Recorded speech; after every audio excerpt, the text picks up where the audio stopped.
I'm Jack Biggie, and I'm the oldest of four boys. I was definitely Mom's favorite. At least I was until Larry was born 2.5 years later. Then it became a wee bit of friendly competition to claim who was a favorite. Our mom had always wanted a daughter, so when I married Elaine, Mom joyously announced that she finally had a daughter. Not a daughter in law, but a daughter. That put me 1 point ahead of Larry. That put the pressure on Larry, so he married Nancy. Now Mom had two daughters, and I had lost my lead. Elaine and I produced our parents' first grandchild, and a granddaughter at that. I surged into the lead again. Not to be outdone, Larry and Nancy came up with their own daughter, making Mom doubly happy and eliminating my lead again. With a December 19th birthday, Larry and Nancy both agreed that Holly was a great name for their daughter, but disagreed on a middle name. Nancy wanted Ann, so she would be Holly Ann Biggie. Larry wanted Luya, so it would be Hallelujah Biggie. Fortunately, sanity prevailed over creativity, so we have Holly Ann instead of Hallelujah. Elaine and I went back to work and produced a second daughter, putting me back into the lead again as Mom's favorite. Larry decided they would have to escalate, so they decided to have triplets, two girls and a boy. They weren't using fertility drugs, just a desire to become Mom's favorite once and for all. After careful consideration, I decided not to have my own set of triplets, so he won this round.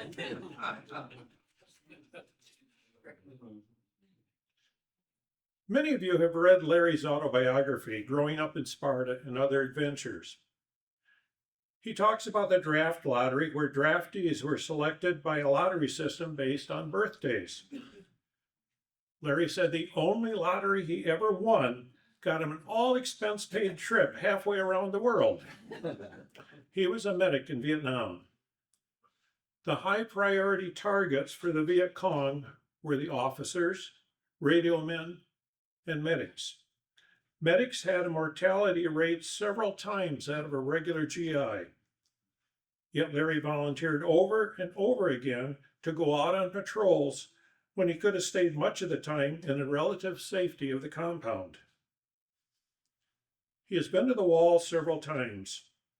He says he was likely involved with about 100 of the men whose names are memorialized there, but he didn't know the names of any of them. However, I bet there are at least an equal number of men who are alive today because of actions he took. In his book, he describes being on guard duty the night before Thanksgiving. He and another soldier were in a foxhole. Just after dawn, a mortar shell exploded about 100 yards from them. 15 seconds later, a second shell exploded 50 yards from them, but heading right towards them. They figured the next one would be right on top of them. They waited, expecting the worst. But the third shell never came. It was Thanksgiving. What makes that incident so poignant for me is that Thanksgiving in 1967 was the day I returned home from 2 years in Panama as a Peace Corps volunteer. Our whole family, minus Larry, was celebrating my return with the traditional Thanksgiving Day feast: turkey, dressing, mashed potatoes, sweet potatoes, cranberries, and pumpkin pie. None of us knew at the time that Larry had been wondering if we would even be alive at the end of the day. After Vietnam, Larry became a physician assistant and then spent the next 15 years in Marquette Branch Prison, maximum security, where the toughest and nastiest prisoners Michigan has are lodged. If a prisoner told Larry he had a stabbing pain in the back, the first thing Larry had to do was to pull out the knife. We three brothers would just say Larry was in Marquette prison. Mom always said we had to specify he was working at Marquette prison, not just that he spent 15 years in prison. We thought just saying he was in prison was adequate enough. After prison, he worked in hospitals in Marquette and Newberry. He developed throat cancer even though he was never a smoker. He blames it on exposure to Agent Orange. When he was afraid he would lose his voice completely, he started writing books. He has now written 14 books and covered a wide variety of genres, including humor, political satire, a historical fiction about two of our ancestors who rode with General Custer and died in Andersonville prison, and a whole series of young adult books about Indians living on the shores of Lake Superior before the arrival of white men. He has written an autobiography, Growing Up in Sparta and Other Adventures, and his most recent book, Queen Takes King, one of my favorites, is a medical thriller along the lines of a James Bond story. I think Larry is a great choice to be a Sparta notable. He produced triplets the old-fashioned way, served honorably in Vietnam, spent 15 years serving the medical needs of the dregs of society, and authored several award-winning books. If our mom were still alive, I'm sure Larry would get one more point on the favoritism scale. He deserves it, and I'm proud to claim him as my brother.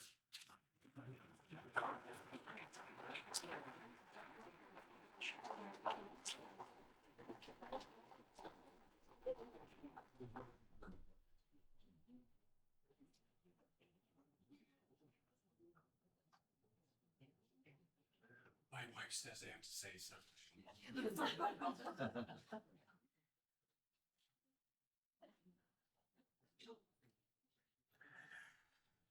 In addition to being a writer, I'm obsessive compulsive reader. And I read everything. So I always warn women, if you don't want me staring at your chest, do not wear a t-shirt with printing on it. Because I will read it. I get in trouble when it's written in Braille.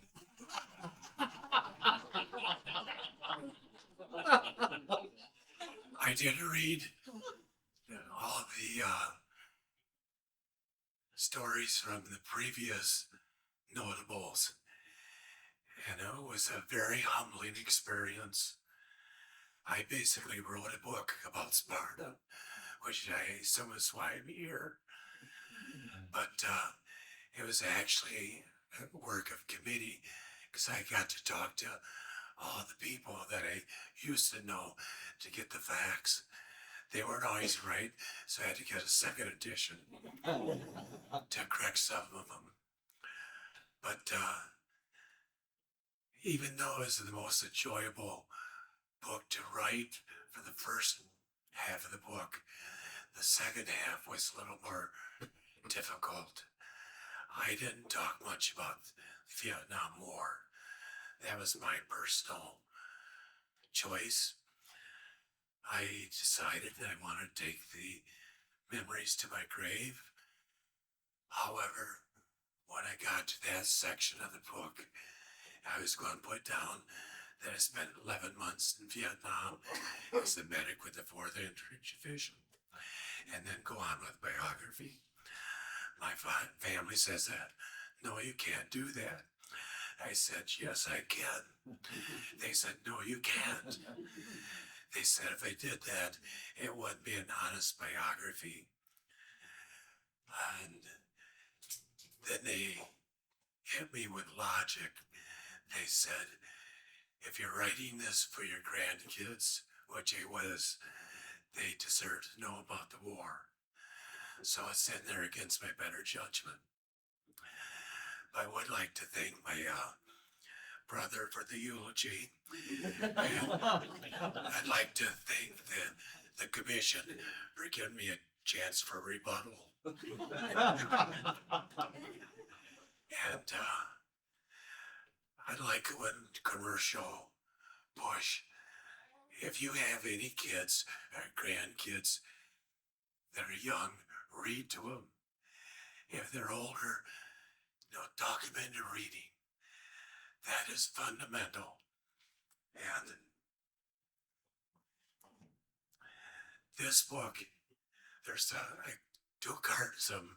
They're free, and it's a political satire. I need to explain some of it. There's a sticker on the outside that says investigate by Homeland Security. That is not fiction. I took the last page and a half of the first chapter, put on a standalone website as a short story, just because I mentioned AK-47s, plastic explosives, intercontinental ballistic missiles. Homeland Security said, we gotta investigate this guy. On the web page, I had coded some markers that told me who visited and where they're from. Somebody from Homeland Security, Washington, D.C. visited. I know the date, the time down to the second. I didn't know the IP address of the computer it came from. So I sent a FOIA request to Homeland Security. So what do you think of the short story? Their answer, we were never there. On the back is another sticker, and it says, I've already had a couple of LOL moments, and a signed George H.W. Bush. That was the older Bush, that one that could read and write. Now I got the full letter over there if you want to read. But that is a political satire. I make fun of everybody. If you hate Republicans, you will love this short story. If you hate Democrats, you'll love this short story. If you think that the military intelligence is an oxymoron, you'll love this short story. And it's free. I'm trying to give this away. I got a whole bunch of them.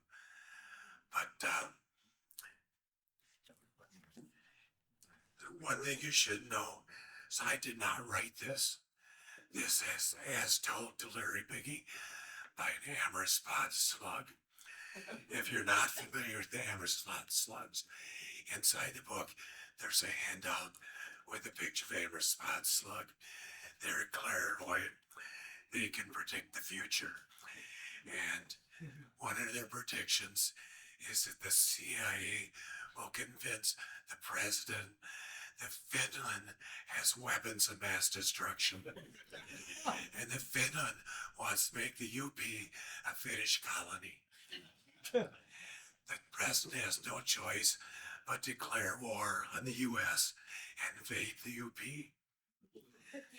The war lasts less than 24 hours because the Ubers did not play fair. But this is the hammer spot slugs vision of the Uber war. And since they're always right, I assume this is nonfiction. Every time I go to the library, I take this out of the fiction section or the nonfiction section.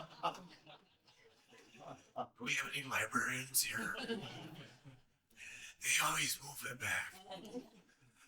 But I do love my librarians. And the Spartan Library has always been my second home. So I hope you all pick one of these up and read it. Take 2 or 3 if you want, if you got some friends that know how to read. Thank you very much. I'm glad to hear. Congratulations. Thank you.